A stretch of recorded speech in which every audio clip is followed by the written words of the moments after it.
Welcome to The Explainer. Today, we're covering America's incredible transformation into a global power right at the turn of the 20th century.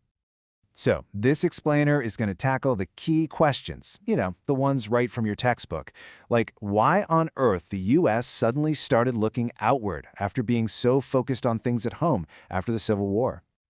And we'll uncover some pretty surprising facts, too. For instance, how a really crucial strategic purchase was at first seen as a massive mistake. Okay, let's dive into this. We're going to break this down into 5 key sections, starting with the ideas that sparked American expansion and then moving through the policies that actually built an empire. First up, let's look at the roots of this new American empire. You see, after the Civil War, America was really focused inward, on Reconstruction. But some powerful new ideas were starting to change all that. One of the biggest ideas came from a historian, Frederick Jackson Turner.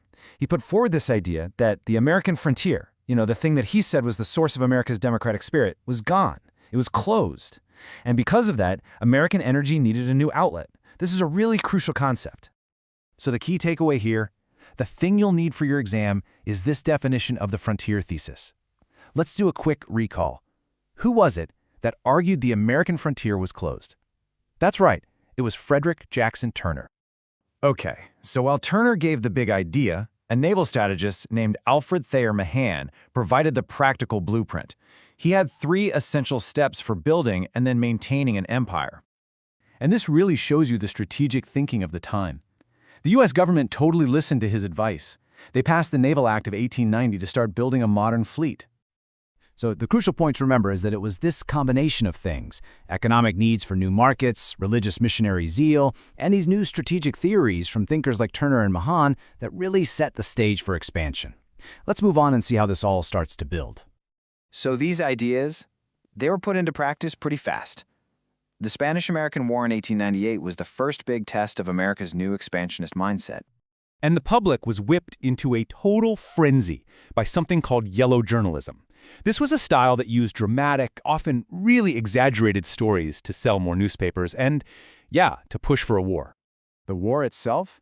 It was actually short and very decisive. It all kicked off with the mysterious explosion of the USS Maine, and right away, the newspapers started blaming Spain. That sparked the famous cry, "Remember the Maine!" In fact, Secretary of State John Hay famously called it a splendid little war. And that phrase really captured the triumphant mood back in America.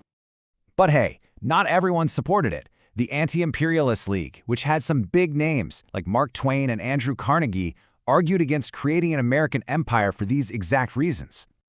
But despite all that opposition, the U.S. came out of the war as a world power, gaining control of former Spanish colonies and really solidifying its new empire. So the key thing to remember is that this war, which only lasted about 10 weeks, fundamentally changed America's position on the world stage.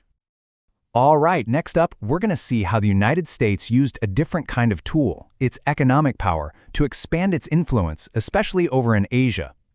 So you had European powers carving up China into these spheres of influence. The U.S. was worried it would get locked out of that massive China market. So what did it do?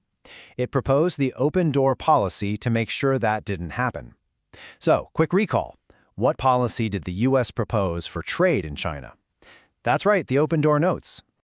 Now, what's really interesting here is that this policy was brilliant for the United States. Why? Because it could outcompete other nations with its efficiently produced, high-quality industrial goods. And this really shows a new, non-military tactic in empire building, using economic advantage as a main tool of foreign policy.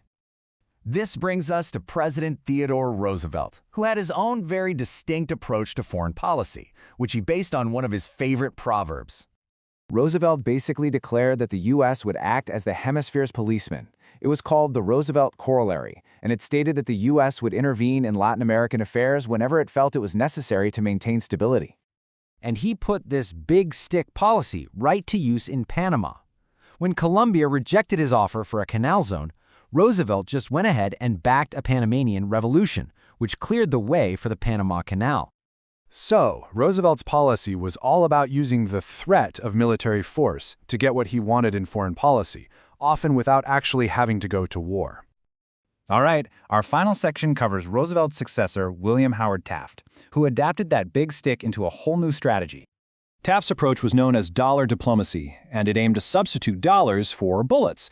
This slide gives you a great direct comparison. Roosevelt used the threat of military might, while Taft used the power of American business and finance. But this policy definitely created its own problems. When Taft paid off the debts that Central American nations owed to Europe, those nations just became indebted to the U.S. instead. This created a lot of resentment and fear of American control. So, while the focus did shift to economics, military force was still used when financial pressure failed. It just goes to show the limits of this new approach. Okay, time for the final review. These are the 8 essential facts you have to know from this chapter. Ready? Turner's frontier thesis argued the frontier shaped American democracy. Mahan's strategy for empire needed a strong navy, bases, and a canal. The USS Maine explosion in 1898 led to the Spanish-American War. After that war, the U.S. acquired the Philippines, Puerto Rico, and Guam. The Open Door Notes demanded equal trade access in China. The Roosevelt Corollary asserted U.S. police power in Latin America. Big Stick used military threat, dollar diplomacy used economic power. And finally, the Panama Canal was built after the U.S. backed a Panamanian revolt. This whole period firmly established the United States as a world power. It set a course that would shape its foreign policy all the way through 2 world wars and the Cold War. And that leaves us with one final question to think about.